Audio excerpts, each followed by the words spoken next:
Hello, my name is Haley, and today I am going to be arguing against the idea that Google is making us as a society stupid. First up, we have Carr. Carr argues that Google is making people stupid. From his point of view, intelligence is based off of deep thinking, concentration, and calm energy. Carr thinks that Google is taking away from a user's ability to focus. In his argument, he presses the idea that turning off electronics altogether is what will really help with deep thinking. Next, we're going to take a look at Norvig. Norvig's views are differing from Carr. Norvig believes that intelligence is gained based off of the speed at which it can be obtained. He thinks that the faster you gain information, the higher the quality that the information will be. Norvig acknowledges the fact that the internet can create a distraction, but he denies the idea that Google makes people stupid. Norvig fully believes that Google is making people smarter because of how quickly we can read information just by typing questions into a search bar. While I do admire both Carr and Norvig for their passionate definitions of intelligence, it is interesting to point out how vastly different their views are from each other. It is clear to see that each party has a differing view on the definition of intelligence. Where Carr's focus is on deep thinking, Norvig focuses on the speed and quality of which information is obtained. While both Carr and Norvig have decently presented arguments, I think that both individuals are missing something when it comes to defining intelligence. So, the question at hand is, do I think that Google is making us stupid? And my answer is no.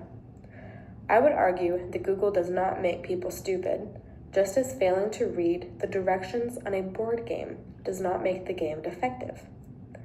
I invite the idea that human error is what contributes to a lack of intellect in many American people because of our tendency to use or abuse our resources. I do not think that Google makes people stupid because Google did not create itself. Carr would argue that the internet is a distraction and boycotting the use of Google is going to help with our attention span. While I do agree that the internet is a huge cause of poor attention, I do not buy into the idea that intelligence and attention are synonymous. Once again, both Carr and Norvig are failing to mention that human stupidity is due to human action.